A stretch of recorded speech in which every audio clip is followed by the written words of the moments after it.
to go. Cool!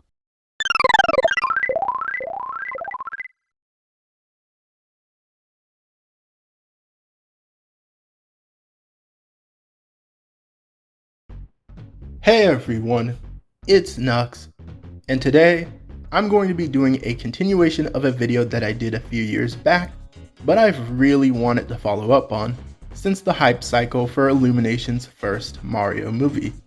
Because as you could tell from my review video on it, I thought the movie was pretty good. Not perfect obviously, but for Nintendo's first big movie project outside live action stuff like the very awful 1993 Mario movie, or the decently okay Detective Pikachu movie, it was nice. And of course, the movie was also a big success, so that means we're going to get plenty of sequels, or at least one more if nothing else. So the gears really started turning for me on that old Nintendo Cinematic Universe idea I touched on, because it really only scratched the surface of what I thought a NCU could be. Which is why over that entire period of time since my original NCU video, I've been chipping away at an outline for what I think would make for the perfect Nintendo Cinematic Universe, or at least a semi-realistic perfect outline for one, because I had to put some limits on myself to make this feasible, and so y'all don't hear me yapping about Nintendo movie ideas forever. But even with those limits, the scripting for this outline still wound up so much lengthier than I was expecting, meaning there was absolutely no way I would be able to cover it in a single video. So I decided to handle this in a way with different working parts. The video you're watching now is part 1 of what will hopefully be a small video series that will be dedicated to summarizing my NCU in a more abridged fashion. But within the description of this video and the others, you will be able to find the different parts of my full outline, which is going to have far more details and a lot more reading. So if you want the full breakdown of my Nintendo Cinematic Universe idea, check out the download link for my Microsoft Word document in the description, where you can read it in all of its glory. And again, be prepared for a lot of reading, and only a few visual images to make certain points clearer. But if you don't want to dive into that nonsense, this video and other ones I plan to do will still break everything down, just with a lot less details. So whatever y'all want to do, hey, you got options. Also, before we start, I want to give a shout out to the following YouTube creators on screen right now, because their Nintendo Cinematic Universe videos were a big inspiration in ideas for outlining mine, so go check out those videos and subscribe to them. But with that, let's get started.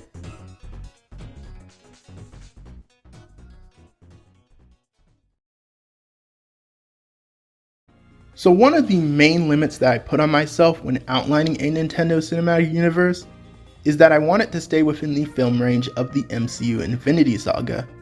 And what I mean by that is, again, so that I'm not sitting here rambling off hundreds of potential Nintendo films, I decided to make the number of films for a theoretical first NCU saga to be around 23 films, since the MCU Infinity Saga goes up to 23 films, and I think that's the highest a Nintendo Cinematic Universe could potentially go up to, if everything goes well with it, of course. Though I tried to keep it at 23 films exactly, but I ended up settling on 26 films, because there were 3 additional film ideas that I really wanted to squeeze in there. So the full vision of this NCU outline is loosely built around 26 films, but maybe I'll strictly shrink it down to 23 at the end by saying which 3 of them I would cut off if I really needed to. However, I also included a few TV show streaming side projects outside the main 26 film outline, since there were some additional Nintendo series I wanted to represent that didn't get films, and I wanted to expand on some of the series that did manage to get one. So we'll get to those after I cover the films first. And how did I choose what Nintendo franchises get movies, side projects, or no role whatsoever in my outline?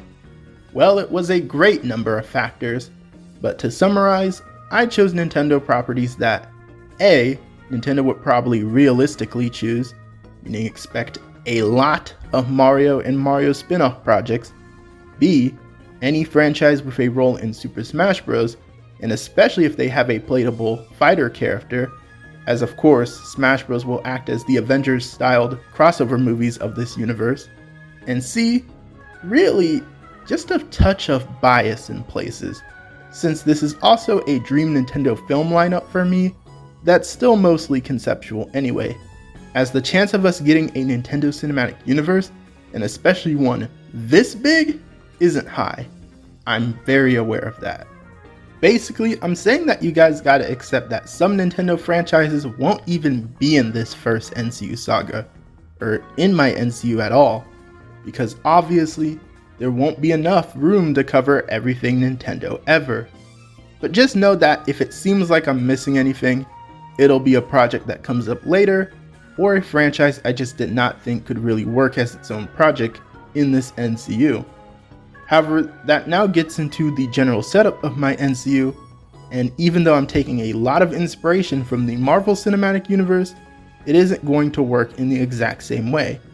For example, a way it's very similar to the MCU Infinity Saga is that my NCU saga is divided by 3 phases, which will instead be called levels, and the one that we'll be covering in this video is simply going to be titled Smash, which subtle, I know.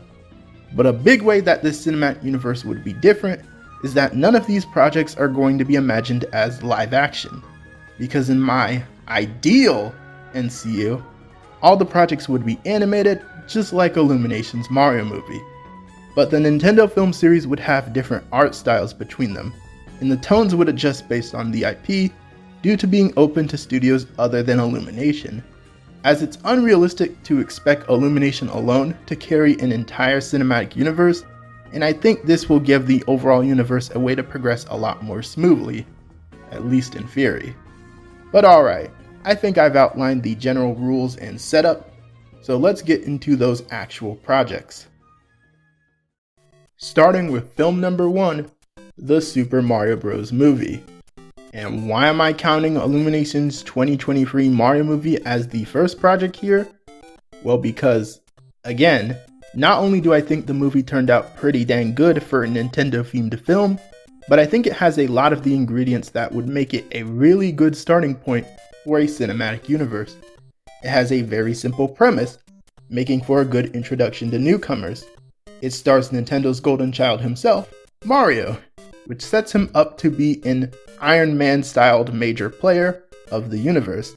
The movie not only plays with the concept of multiple parallel worlds, but even teases multiple galaxies and universes, which could set up how other Nintendo franchises and their worlds can connect into it. And lastly, it has a mid-credit scene and a post-credit scene, which sets up a formula to use those to foreshadow sequels and other future projects for the universe later down the road. Again, I know the movie isn't perfect, and with some of its Easter egg references, it could conflict with acknowledging that these other worlds would technically be connected to it as well. But the MCU went through the same thing with its first few movies, as not every movie was perfect in its logic and connections, it just needed to be believable enough to where the build-up to something bigger could be seen as a possibility and grow into a full-fledged cinematic universe when it was ready. Which is why I could see Mario having the most ground in a first NCU phase realistically.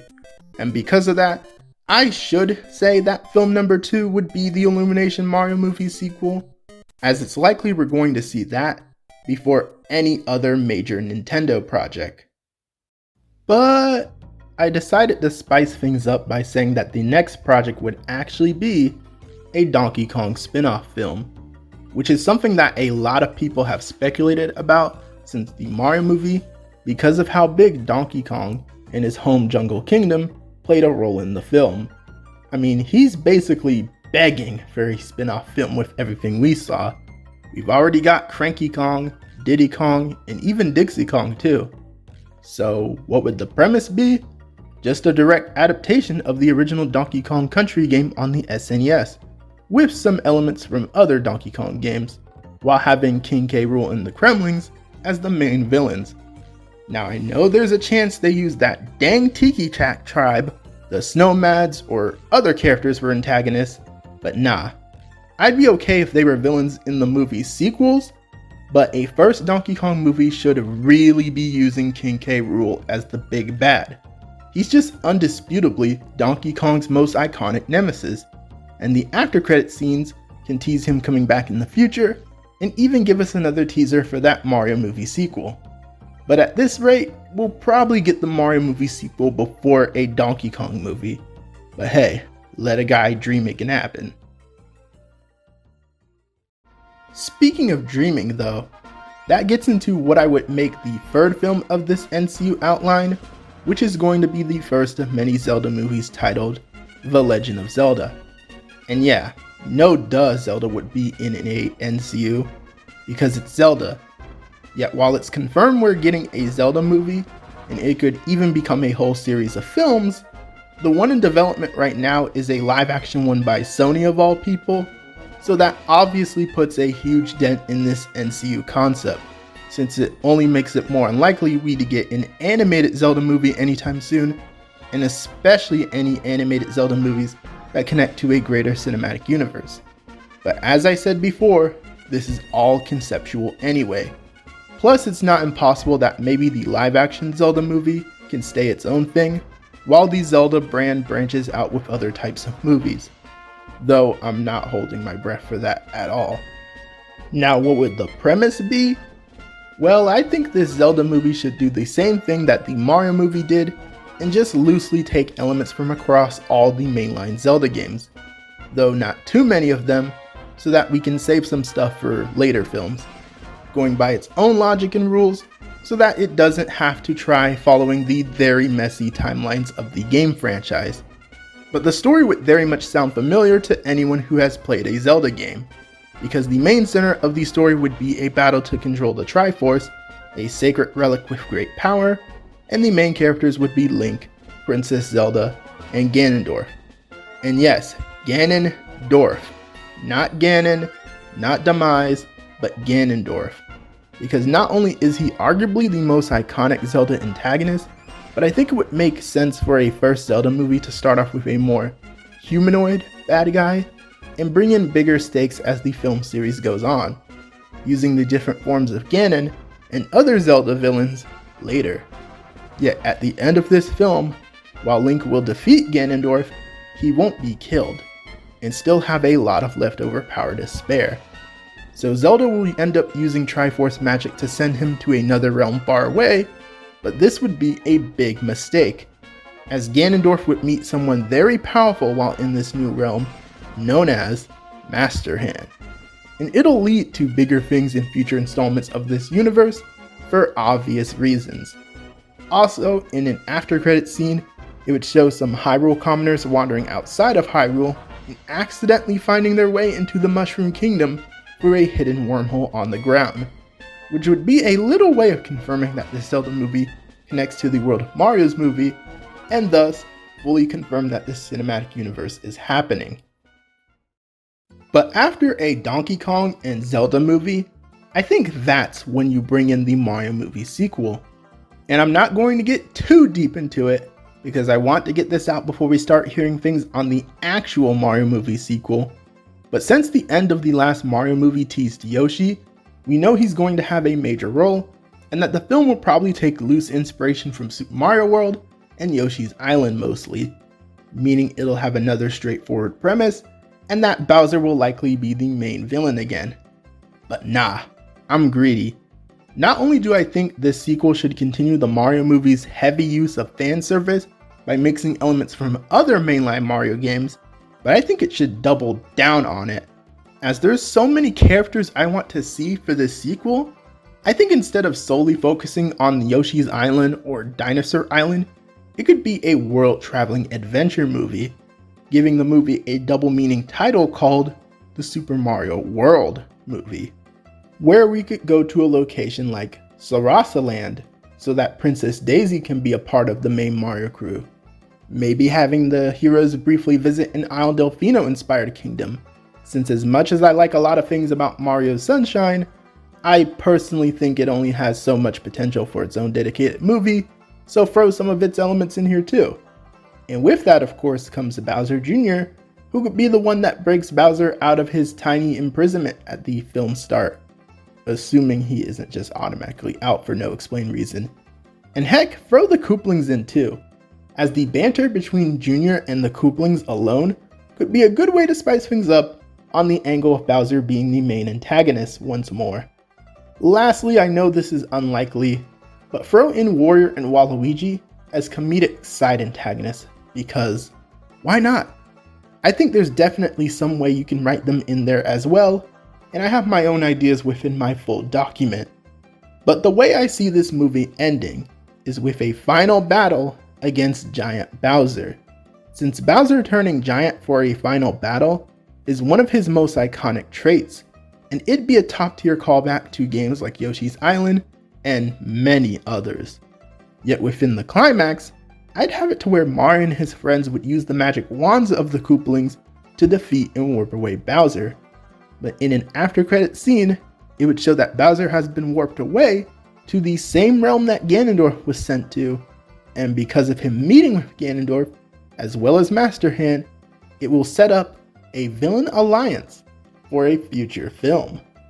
And for the other after credits scene, basically just tease the third Mario movie with a Mario Galaxy themed teaser.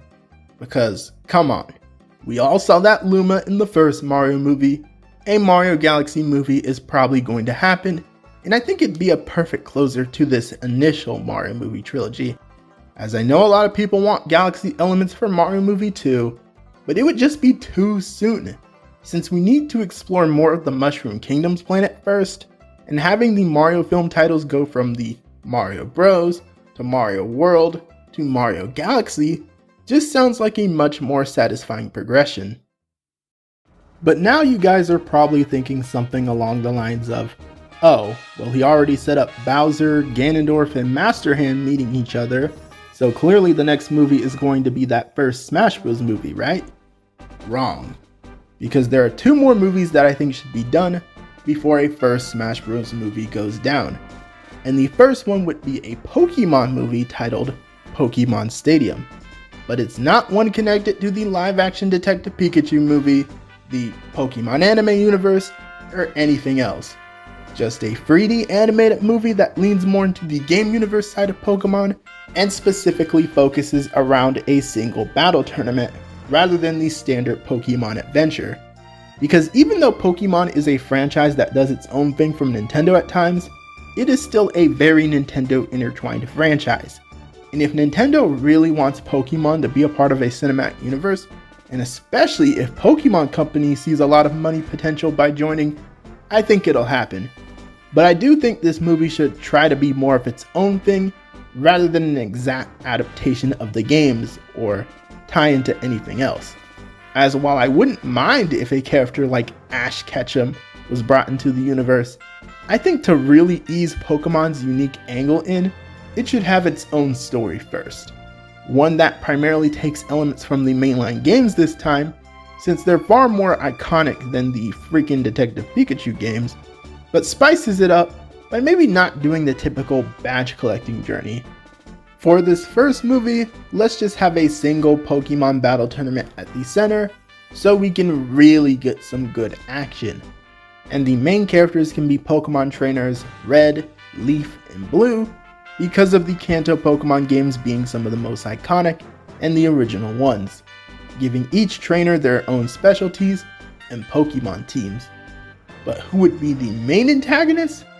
Well, since it loosely followed the game's storylines, and I imagine this first movie would take place in Kanto, Team Rocket can start off as the main threat at first, but they would quickly get overshadowed by Mewtwo coming in to be the main villain. Similar to how he was in the first anime movie, and kind of Detective Pikachu, but with a few twists to shake things up. However, even though Mewtwo will end up being defeated by Red in battle, instead of chilling out or being captured, in an after credits scene, Mewtwo will actually be approached by Master Hand and manipulated into his villain alliance, setting the villain alliance up as a bigger and bigger growing threat in the background. But then in another after credits scene for this Pokemon movie, it would tease the last film before the first Smash Bros. Movie. which is going to be none other than a Kirby movie titled Kirby's Dream Land. And I can definitely see the arguments against Kirby being the last Nintendo IP to get a mainline movie spot in a first NCU phase. But my simple explanation here is going to be that I do not care, because there is no way that I'm doing a first NCU phase, and especially a first Smash Bros movie, without Kirby. It just wouldn't feel right, man. To me, despite being a series that is not 100% developed by Nintendo, like Pokémon, I see Kirby as a franchise that's up there with Mario, Zelda, and Pokémon in being iconic to Nintendo's image, making these Nintendo IPs the Mount Rushmore of the cinematic universe. Are there other Nintendo franchises that would realistically get a movie before Kirby gets one? Maybe so. But I think in terms of setting up the humble beginnings of a NCU, Kirby would be perfect for it. And getting into my breakdown of a premise, I would basically see this movie being an origin story for Kirby arriving to Dreamland, which would loosely be an adaptation of the first Kirby game, Kirby's Dream Land, and Kirby's Adventure. As Kirby's Dream Land is the first game, so it's naturally a good adaptation fit for a first movie, but I specifically name drop Kirby's Adventure because of course, the coffee abilities need to be here too, since they're extremely vital to the franchise's identity. But a few elements from other Kirby games could be here, such as having some of the low-stake characters like the animal friends or the helpers, plus boss enemies from all over the series. Would I have some elements from the Kirby anime right back at ya here? Maybe, but like with Pokemon, I want a big new Kirby movie to lean more into elements from the video game series.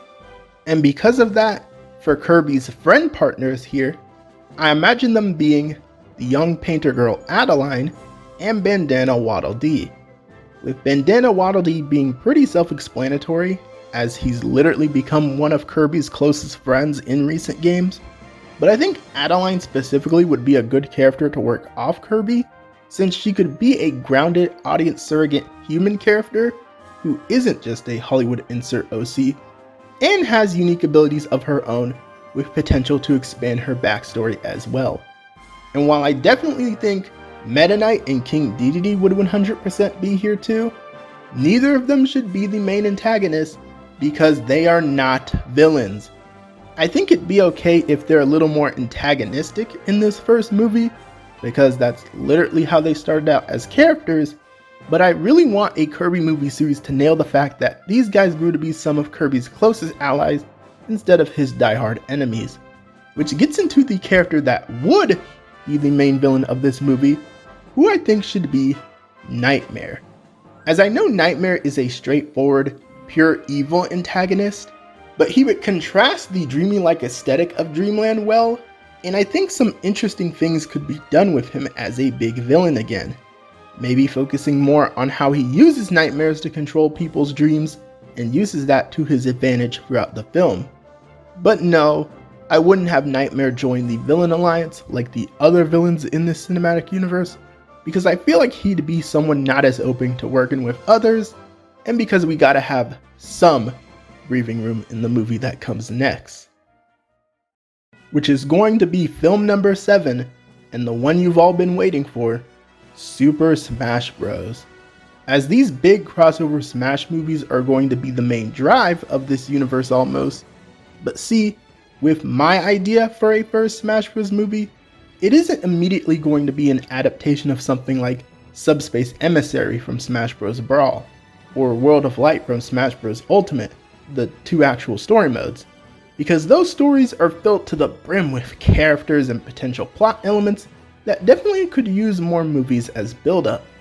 And I think a first Smash Bros. Movie should be more dialed back in its scope, which is why in my idea of a Nintendo Cinematic Universe, each individual Smash Bros. Movie will be based on an individual Smash Bros. Game, and will primarily be based on that one game, with a few elements from later Smash games in order to foreshadow and set up sequels.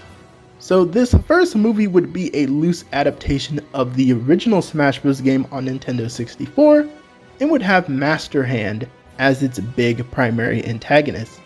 Though I recognize that having the NCU heroes fight a giant hand for over an hour isn't the most interesting movie story, hence why I set up that Master Hand would debut earlier through a post-credit scene and make an alliance with the universe's other known villains, which as a reminder would include Bowser, Ganondorf, Mewtwo, and even King K. Rool would eventually join too, giving the heroes their own personal stakes on why they're each dragged in to fight this giant hand and forcing them to work together. But to spice up this movie's crossover element more, 3 major Nintendo characters who didn't get films yet will also debut in this movie. Kinda like how Hawkeye and Black Widow were in the first Avengers movie, even without their own solo projects for a hot minute.